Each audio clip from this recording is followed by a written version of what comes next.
eksepsi ini istilah dalam hukum pidana atau hukum yang ada di Indonesia ya, mengenai eksepsi, atau biasa juga dikenal dengan bantahan. Nah, selain bantahan juga dikenal dengan tangkisan, menangkis serangan jaksa penuntut umum ya. Nah, jaksa penuntut umum mengajukan dakwaan atau membacakan surat dakwaan, lalu kemudian pengacara atau terdakwa menangkis dakwaan tersebut atau membantah, mengajukan bantahan terhadap dakwaan yang diajukan atau dibacakan oleh jaksa penuntut umum. Nah, itu kira-kira gambaran sederhananya ya teman-teman ya.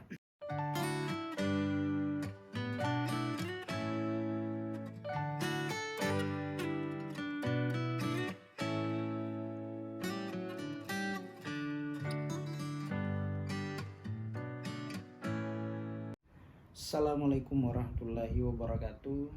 Apa kabar teman-teman semua? Sehat selalu ya, amin. Nah, kita bincang-bincang hukum lagi.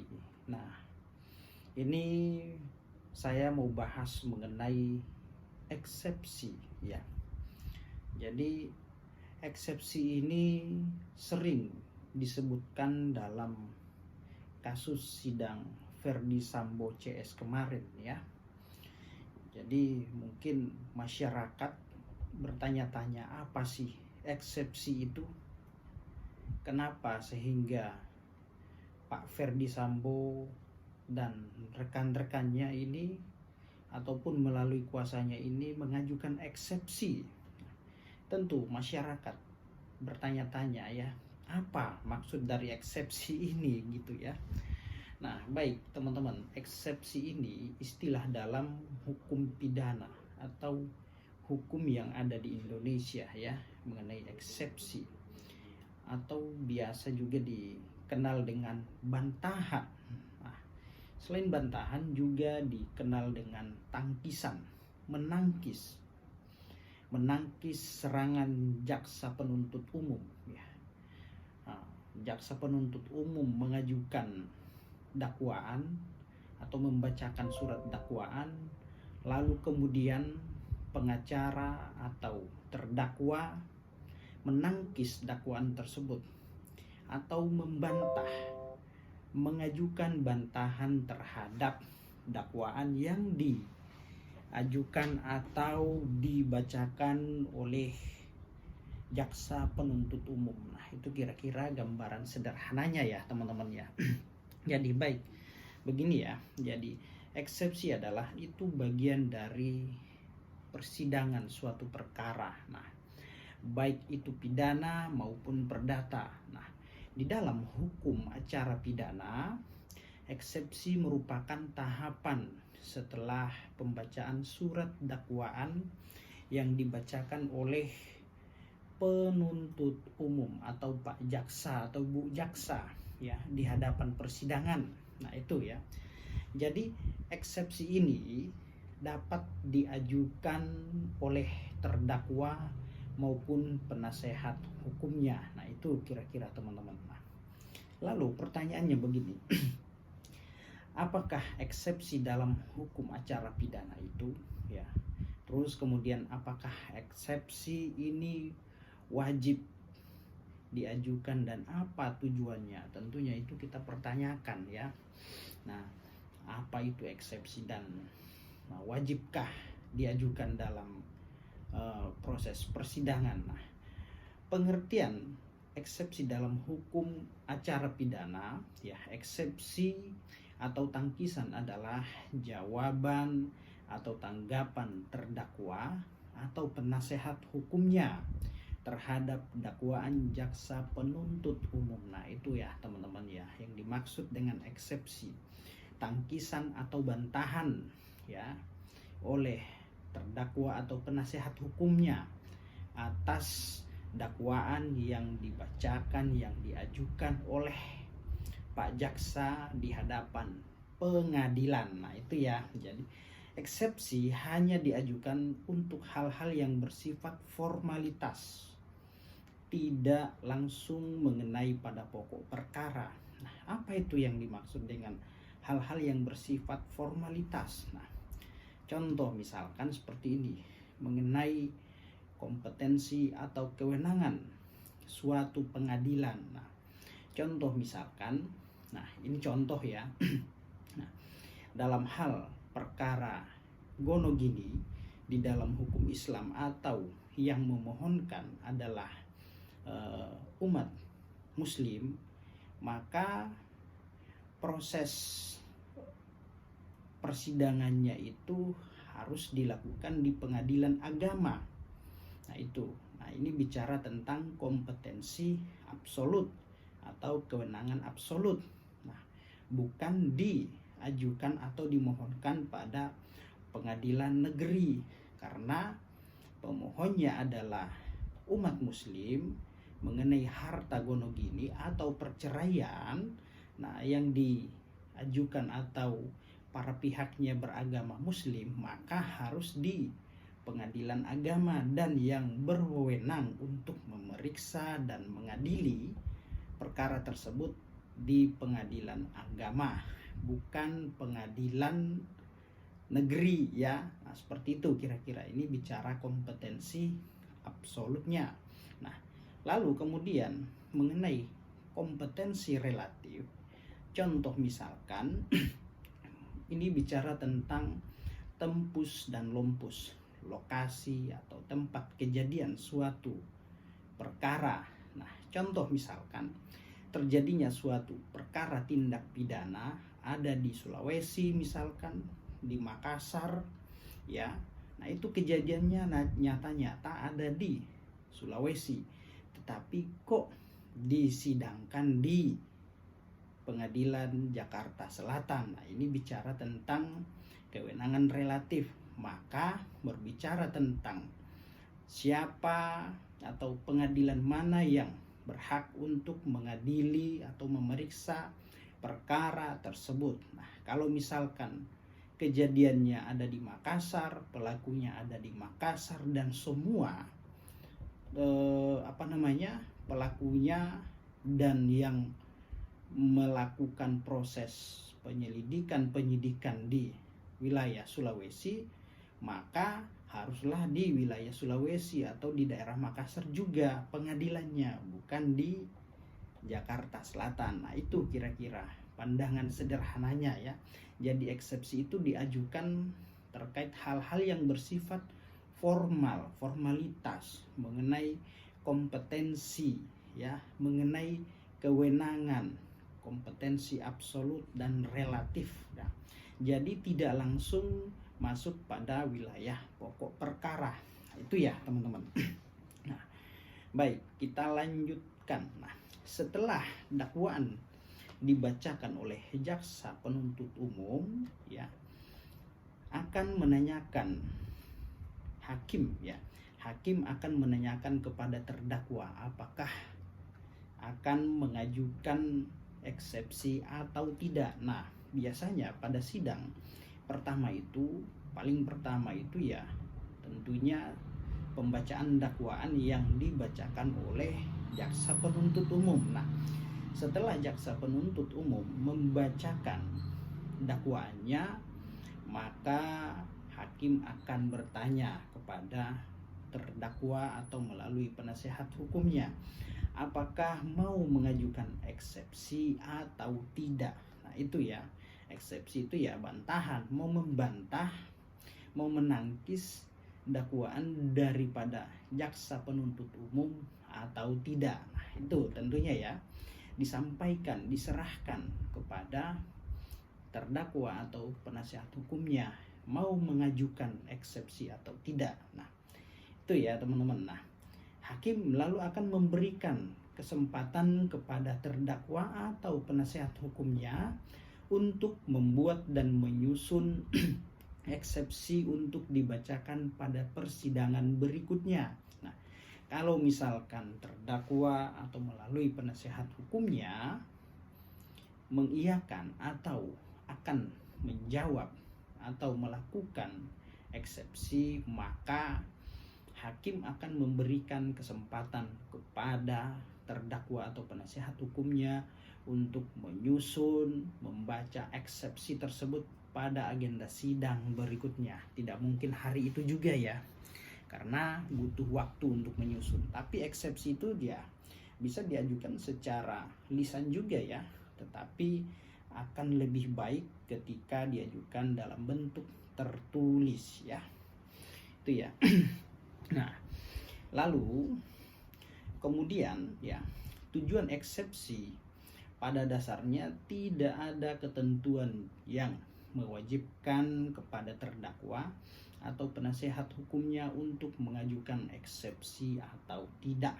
Nah, eksepsi ini merupakan hak daripada terdakwa atau penasehat hukumnya yang bisa disampaikan baik itu secara lisan maupun tertulis. Nah, akan tetapi melalui eksepsi ini terdakwa dapat mengemukakan argumentasi yang menguntungkan dirinya. Nah, maka ketika ada kesempatan untuk mengajukan eksepsi, maka menurut saya sebaiknya kesempatan itu diambil dan silahkan penasehat hukum atau terdakwa mengajukan eksepsi, karena sebenarnya ini adalah hal yang sangat menguntungkan ya. Eksepsi itu ya, kita bisa mengajukan suatu hal yang sifatnya formal yang menurut pandangan terdakwa atau penasehat hukum ini tidak sesuai dengan hukum acara. Nah, bila mana ya proses atau mekanisme dalam menyusun surat dakwaan yang diajukan oleh jaksa penuntut umum, misalkan ada sesuatu hal atau materi formil yang tidak sesuai dengan ketentuan di hukum acara, KUHP maksudnya, maka ini berpotensi untuk membatalkan atau dakwaan tersebut itu bisa batal demi hukum.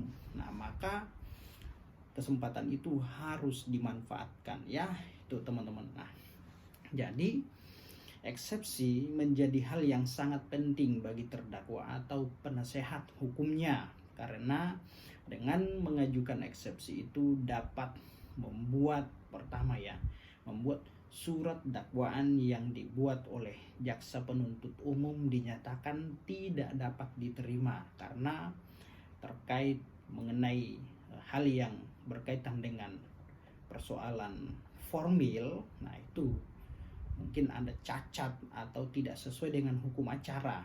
Nah, lalu kemudian dapat membuat surat dakwaan yang dibuat oleh jaksa penuntut umum dinyatakan batal demi hukum ya. Lalu kemudian surat dakwaan yang dibuat penuntut umum bisa dinyatakan ditolak ya. Nah, perkara bisa dinyatakan nebis in idem. Nah, asas yang mengatur bahwa seseorang tidak bisa dituntut dua kali atas perbuatan atau peristiwa yang baginya telah diputus oleh hakim ya.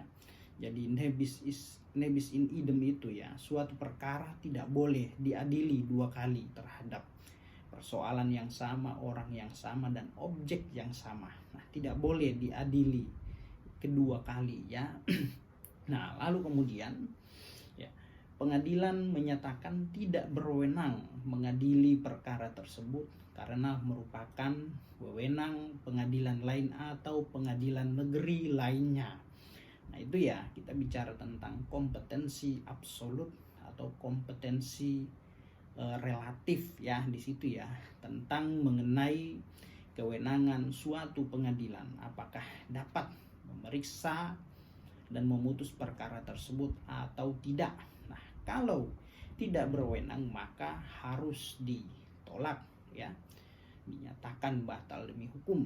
Nah, lalu kemudian penuntutan dinyatakan kadaluarsa, pelaku tindak pidana dinyatakan tidak dapat dipertanggungjawabkan perbuatannya. Misalkan contoh Ya, dalam poin ini dinyatakan daluarsa ataukah mungkin pelaku tindak pidana tidak dapat dipertanggungjawabkan, misalkan dia gila, ya, dia gila dan sehingga tidak mampu mempertanggungjawabkan perbuatannya. Nah, itu ya teman-teman ya, dari kesimpulan eksepsi ya. Jadi sebenarnya ketika kita diberi kesempatan untuk mengajukan eksepsi, ya silahkan dimanfaatkan. Contoh seperti Pak Sambo, istrinya Kuat Ma'ruf dan RR ya memanfaatkan momen atau kesempatan untuk mengajukan eksepsi, kan begitu. Beda halnya dengan Baradae, dia tidak mengajukan eksepsi sama sekali ya, karena mungkin menurut dia dakwaan yang dibacakan dan disampaikan oleh jaksa penuntut umum itu sudah sesuai dengan hukum acara ya, sudah formil. Nah, sehingga dia tidak perlu mengajukan eksepsi. Lain halnya dengan Pak Sambo, istrinya dan lain-lain ya. Mereka mengajukan eksepsi karena menurut mereka atas tuntutan atas dakwaan saudara jaksa penuntut umum ini tidak sesuai dengan hukum acara. Bahkan dia penasihat hukum dalam menyusun surat eksepsinya menyinggung juga tentang kompetensi absolut dan kewenangan relatifnya. Dan pada poinnya juga di situ ya, penasihat hukum dalam membahas eksepsi di situ yang saya baca bahwasanya Pak Ferdi Sambo tidak pernah memerintahkan Baradae untuk menembak atau membunuh si saudara Brigadir J, tetapi hanya memerintahkan untuk hajar ya, menghajar, bukan untuk membunuh. Nah, ya, hajar bukan berarti menyuruh seseorang untuk melakukan pembunuhan atau menghabisi nyawanya ya. Hajar bisa saja ya dengan cara menempeleng, menendang, memukul atau menghajar pada bagian tubuh yang lain, bukan menembak. Nah, itu kan alibi sebenarnya. Tergantung bagaimana caranya terdakwa atau penasihat hukumnya meyakinkan majelis hakim ya bahwasanya eksepsi tersebut betul terhadap dakwaan jaksa penuntut umum haruslah ditolak atau dinyatakan batal demi hukum. Nah, namun dalam hal ini majelis hakim yang memeriksa perkara tersebut, memeriksa dan mengadili perkara tersebut ya, menolak eksepsi daripada terdakwa atau penasehat hukumnya. Artinya kalau sudah ditolak berarti lanjut pada pokok perkara ya. Gitu teman-teman ya. Masuk pada tahap pembuktian. Nah, sudah masuk nih pada tahap pembuktian. Pembuktiannya dalam bentuk apa? Seperti yang diatur di dalam pasal 184 KUHP ya, mengenai bukti ya, bukti yang sah. Nah, di situ. Nah, dan pada akhirnya pada persidangan selanjutnya ya, sudah masuk pada tahap pembuktian. Nah, pembuktiannya dalam bentuk apa? Itu dalam bentuk surat, keterangan saksi, keterangan ahli.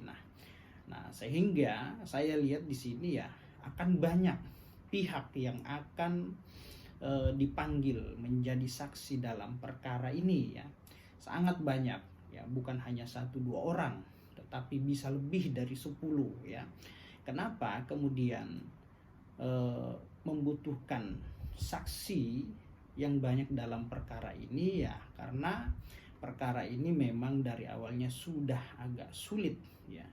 Sebenarnya bukan sulit, tetapi ini tinggal kemauan, keseriusan daripada aparat penegak hukum untuk membuat terang suatu perkara ini ya. Sebenarnya bisa dari awal, dari dulu ya. Karena ini terlalu banyak skenario dan melibatkan banyak pihak sehingga itu tingkat kesulitannya di situ ya.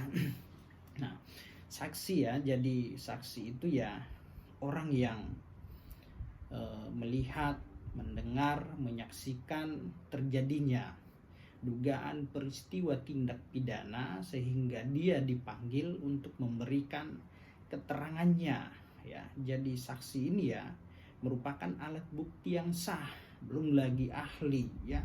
Nanti ada ahli, petunjuk-petunjuk seperti hilangnya CCTV. Nah, itu kan bukti petunjuk nanti ya. Ada CCTV yang ya, dari CCTV yang satu dengan yang lain ini ada keterkaitan semuanya.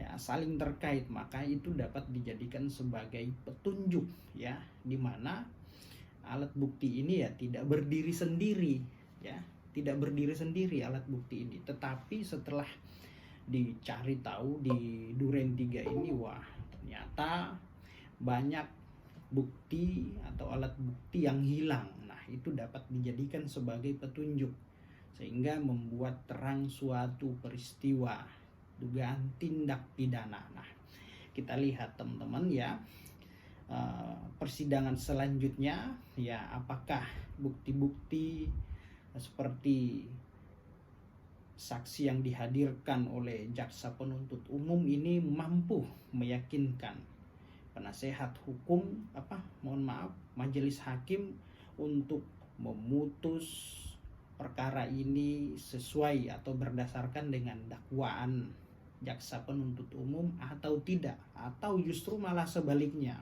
ya, terdakwa atau penasehat hukumnya dapat membuktikan dalil bantahannya terhadap tuntutan atau dakwaan daripada jaksa penuntut umum. Nah, bila mana saudara terdakwa atau penasehat hukumnya mampu ya mendalilkan atau membuktikan ya bukti sangkaannya, maka bisa saja ya Pak Sambo lepas ya, atau bebas dari jerat hukum ya, khususnya jerat pidana mati, karena ya pasal yang menjerat Pak Sambo ini ya sungguh luar biasa ya, masuk ekstraordinari juga ini, pembunuhan secara berencana, di mana ancaman pidananya itu pidana mati. Nah, ini kan gimana caranya Pak Sambo terlepas dari ancaman pidana mati ya, kalau bisa bebas. Nah, selama penasehat hukumnya mampu membuktikan, mampu mendalilkan dalil sangkaannya ya, maka Pak Ferdi Sambo ya bisa bebas ataupun juga lepas dari jerat hukum ancaman pidana mati. Nah, itu ya teman-teman ya. Jadi kita saksikan terus, kita pantau terus proses persidangan ini di Pengadilan Jakarta Selatan ya. Semoga hukum masih ada, kebenaran berpihak pada yang benar, keadilan masih bisa tegak. Nah, itu ya teman-teman ya. Nah, kalau kata Yap Tiem Hi ya, ketika engkau mau mencari kemenangan, maka jangan cari saya, tetapi kalau engkau mau mencari dan mendapatkan keadilan, maka mari berjuang bersama saya. Mari kita saling dukung untuk memperjuangkan keadilan. Nah, kemenangan itu relatif.